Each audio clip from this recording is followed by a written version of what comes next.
ಇವತ್ತು ಪವನ್ ನೆಜ್ಜೂರು ನಿನ್ನೆ ಮೊನ್ನೆಯಿಂದ ಎಲ್ಲಿದ್ದಾರೆ? ಪವನ್ ನೆಜ್ಜೂರ್ ಅವರು ಒಬ್ಬ IPS ಅಧಿಕಾರಿ, ಯಂಗ್ ಅಧಿಕಾರಿ. ತನಗಾದಂಥ ಅವಮಾನಕ್ಕೆ ನೊಂದು ಅವರ ಆತ್ಮಹತ್ಯೆಗೆ ಪ್ರಯತ್ನ ಮಾಡ್ತಾರೆ. ಡೆತ್ ನೋಟನ್ನು ಬರೆದಿಡ್ತಾರೆ. ಆ ಡೆತ್ ನೋಟಲ್ಲಿ ಏನಿದೆ, ಯಾಕೆ ಮುಚ್ಚಿಡ್ತಾ ಇದ್ದೀರಿ? ಆ ಡೆತ್ ನೋಟ್ ಇವತ್ತು ಸಾರ್ವಜನಿಕರ ಗಮನಕ್ಕೆ ಬರಬೇಕಾಗಿದೆ.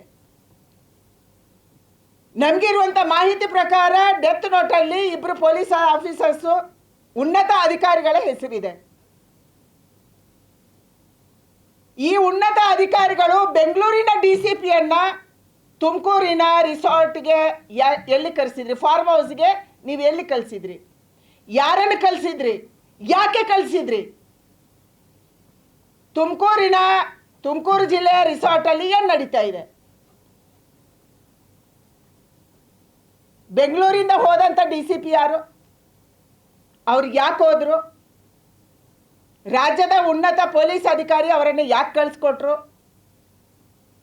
ಪವನ್ ನೆಜ್ಜೂರ್ ಅವರು ಬರೆದಂಥ ಡೆತ್ ನೋಟನ್ನೇ ಏನು ಮಾಡಿದ್ರಿ? ಅದನ್ನು ಮುಚ್ಚಿ ಹಾಕೋದಕ್ಕಾಗಿ ನೀವು ಬೆಂಗಳೂರಿಂದ DCPಯನ್ನು ಕಳಿಸ್ತೀರಿ, ಡೆತ್ ನೋಟನ್ನು ಕೈಯಲ್ಲಿ ಹಿಡ್ಕೊತೀರಿ, ಅದನ್ನು ಬಿಡುಗಡೆ ಮಾಡಲ್ಲ. ಖಾಸಗಿ ಆಸ್ಪತ್ರೆಗೆ ಹೋಗಿ ಯಾವ ಮಾತ್ರೆಯನ್ನು ಪವನ್ ನೆಜ್ಜೂರು ನುಗ್ಗಿದ್ರು ಅದನ್ನು ಹೊಟ್ಟೆ ಕ್ಲೀನ್ ಮಾಡಿಸುವಂಥದ್ದಾಗತ್ತೆ. ಏನು ನಡೀತಿದೆ ರಾಜ್ಯದಲ್ಲಿ? ಸಿದ್ದರಾಮಯ್ಯನವರ ನೇತೃತ್ವದ ಸರ್ಕಾರ ಬಂದಾಗೆಲ್ಲ ಅಧಿಕಾರಿಗಳ ಮೇಲೆ ಈ ರೀತಿಯ ದರ್ಪವನ್ನು ತೋರಿಸಿ ಅಧಿಕಾರಿಗಳನ್ನು ಬಲಿಪಶು ಮಾಡುವಂಥದ್ದು ನಿರಂತರವಾಗಿ ನಡೀತಾ ಇದೆ. ಎಷ್ಟು ಜನ ಬಲಿಯಾಗಬೇಕು ಸಿದ್ದರಾಮಯ್ಯನವರು ನಿಮ್ಮ ಸರ್ಕಾರಕ್ಕೆ? ಕಾಂಟ್ರಾಕ್ಟರ್ಸ್ ಬಲಿಯಾಗ್ತಾ ಇದ್ದಾರೆ, ಅಧಿಕಾರಿಗಳು ಬಲಿಯಾಗ್ತಾ ಇದ್ದಾರೆ, ಜನ ಬಲಿಯಾಗ್ತಾ ಇದ್ದಾರೆ, ರೈತರು ಬಲಿಯಾಗ್ತಿದ್ದಾರೆ, ಹೆಣ್ಮಕ್ಳು ಬಲಿಯಾಗ್ತಾ ಇದ್ದಾರೆ. ನಿಮ್ಗೇನು ಅನಿಸಲ್ಲ? ನೀವು ಯಾರು ಅಪರಾಧಿ ಜಾಗದಲ್ಲಿ ಇರಬೇಕು, ಯಾರು ಬಳ್ಳಾರಿ ಘಟನೆಗೆ ಕಾರಣೀಕರ್ತರಾದ್ರೆ ಅವ್ರ ಜೊತೆ ಮೀಟಿಂಗ್ ಮಾಡ್ತೀರಿ. ಯಾವಾಗ? ಅದು ನಿನ್ನೆ. ಇಷ್ಟೆಲ್ಲ ಘಟನೆಯ, ಇಷ್ಟೆಲ್ಲ ಬಿಸಿಯ ಮಧ್ಯೆ ನೀವು ಅವ್ರ ಜೊತೆ ಕೂತ್ಕೊಂತೀರಿ. ಕರ್ನಾಟಕ ರಾಜ್ಯದಲ್ಲಿ ಏನು ನಡೀತಿದೆ? ಪವನ್ ನೆಜ್ಜೂರ್ ಅವರ ತಂದೆಯ ಪ್ರೆಸ್ ಹೇಳಿಕೆಯನ್ನು ಯಾಕೆ ಬಿಡುಗಡೆ ಮಾಡಿಸಿದ್ರಿ?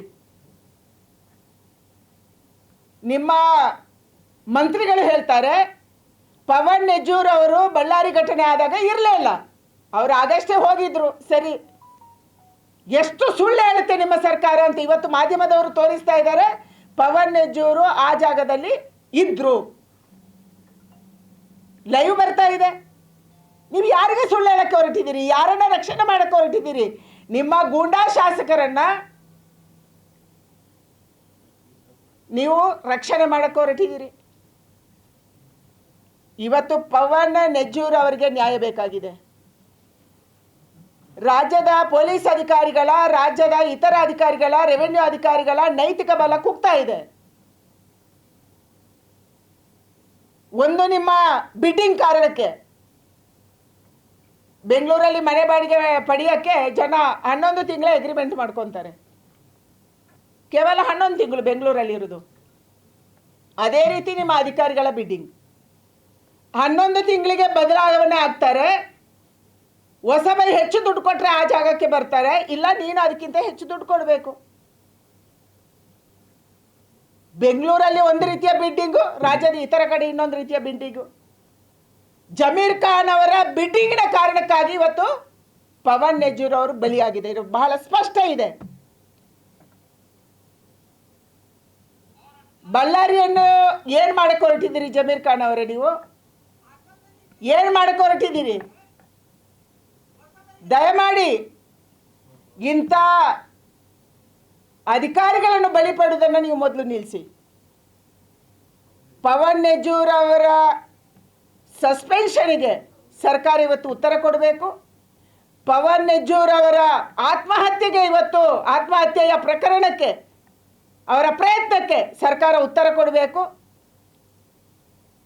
ಪವನ್ ನೆಜ್ಜೂರ್ ಅವರ ಡೆತ್ ನೋಟು ಅದರಲ್ಲಿ ಏನಿದೆ ಇದನ್ನು ಬಹಿರಂಗಗೊಳಿಸಬೇಕು. ಯಾವ ಅಧಿಕಾರಿಗಳು ಇದರಲ್ಲಿ ಶಾಮೀಲಾಗಿದ್ದಾರೆ ಆಗಿದ್ದಾರೆ, ಯಾರ ಹೆಸರನ್ನು ಅವರು ಬರೆದಿಟ್ಟಿದ್ದಾರೆ, ಇದು ಆಚೆ ಬರಬೇಕು. ನಿನ್ನೆ ಮುಖ್ಯಮಂತ್ರಿಗಳು ಭರತ್ ರೆಡ್ಡಿ ಅಂತ ಒಬ್ಬ ವ್ಯಕ್ತಿ ಜೊತೆ ಕೂತ್ಕೊಂಡು ಆ FIR ಆಗಿದೆ ಅವನ ಮೇಲೆ, FIR ಆದವರ ಜೊತೆ ನೀವು ಹೆಂಗೆ ಕೂತ್ಕೊಂಡ್ರಿ? ಇದಕ್ಕೆ ಉತ್ತರ ಕೊಡುವವರು ಯಾರು? ಅಪರಾಧಿಗಳ ಜೊತೆ ಕೂತ್ಕೊಂತೀರಿ, ಮತ್ತೆ ನ್ಯಾಯ ಹೆಂಗೆ ಸಿಗುತ್ತೆ?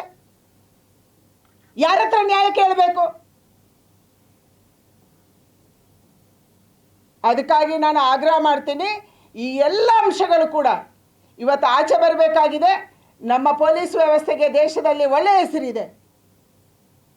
ಇದನ್ನು ಬಿಗಡಾಯಿಸುತ್ತಾ ಇರುವಂಥದ್ದು ಕಾಂಗ್ರೆಸ್ ಸರ್ಕಾರ. ಭ್ರಷ್ಟಾಚಾರ ಇಲ್ಲದೆ ಟ್ರಾನ್ಸ್ಫರ್ ಆಗಲ್ಲ, ಭ್ರಷ್ಟಾಚಾರ ಇಲ್ಲದೆ ಪ್ರಮೋಷನ್ ಆಗಲ್ಲ, ಭ್ರಷ್ಟಾಚಾರ ಇಲ್ಲದೆ ಅಪಾಯಿಂಟ್ಮೆಂಟ್ ಆಗಲ್ಲ. ಈ ಹಂತಕ್ಕೆ ಇವತ್ತು ಈ ಸರ್ಕಾರವನ್ನು ನೀವು ತಗೊಂಡೋಗಿದ್ದೀರಿ. ಬೆಂಗಳೂರಲ್ಲೂ ಅದೇ ಕತೆ, ಬೆಂಗಳೂರಿನ ಆಚೆನೂ ಅದೇ ಕತೆ. ಅದನ್ನು ಸಂಗ್ರಹ ಮಾಡೋಕ್ಕೆ ನಮ್ಮ ಅಧಿಕಾರಿಗಳು 11 ತಿಂಗಳು ಪರದಾಡಬೇಕು, ಮತ್ತೆ ಹೊಸ ದುಡ್ಡು ಕೊಡಬೇಕು. ಇದು ಇವತ್ತು ಕರ್ನಾಟಕ ರಾಜ್ಯದ ನೀತಿ ಆಗಿದೆ.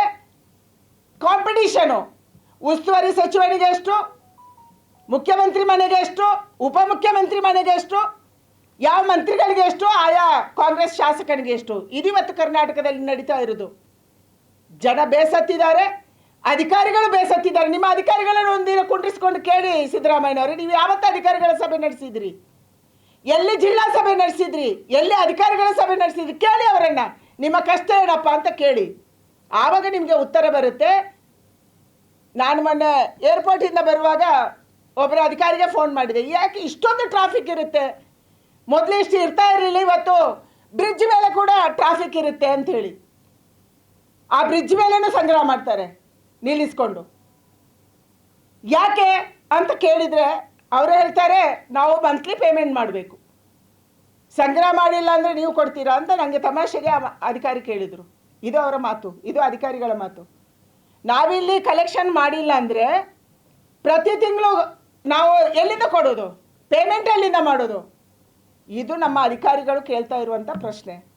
ಈ ಪ್ರಶ್ನೆಗೆ ಯಾರು ಉತ್ತರ ಕೊಡಬೇಕು? ಸಿದ್ದರಾಮಯ್ಯನವರೇ, ನಿಮ್ಮ ಮೂಗಿನ ನೇರದ ಕೆಳಗೆ ಇದು ನಡೀತಾ ಇದೆ. ಅಪರಾಧಿಗಳ ಜೊತೆ ಸೇರಿ ನೀವು ಅಪರಾಧಿ ಆಗ್ತಾ ಇದ್ದೀರಿ. ಪವನ್ ನೆಜ್ಜೂರ್ ಅವರ ಈ ಪ್ರಕರಣಕ್ಕೆ ಸರ್ಕಾರ ತಕ್ಷಣ ಉತ್ತರ ಕೊಡಬೇಕನ್ನುವಂಥ ಆಗ್ರಹವನ್ನು ನಾನು ಮಾಡ್ತಾ ಇದ್ದೀನಿ. ಯಾವ ಅಧಿಕಾರಿಯ ಕಾರಣಕ್ಕಾಗಿ ಇವನಿಗೆ ಈ ಪರಿಸ್ಥಿತಿ ಬಂತು, ಇದನ್ನು ಸರ್ಕಾರ ಸ್ಪಷ್ಟ ಮಾಡಬೇಕನ್ನುವಂಥ ಆಗ್ರಹವನ್ನು ನಾನು ಮಾಡ್ತಾ ಇದ್ದೀನಿ. ಕ್ಷಣ ಕ್ಷಣದ ಸುದ್ದಿಗಳಿಗಾಗಿ ಫ್ರೀಡಂ ಟಿವಿ ಸಬ್ಸ್ಕ್ರೈಬ್ ಮಾಡಿ, ಲೈಕ್ ಮಾಡಿ ಹಾಗೂ ಫಾಲೋ ಮಾಡಿ. ಹೊಸ ಸುದ್ದಿಗಳ ನೋಟಿಫಿಕೇಶನ್ಗಾಗಿ ಬೆಲ್ ಐಕಾನ್ ಮೇಲೆ ಕ್ಲಿಕ್ ಮಾಡಿ.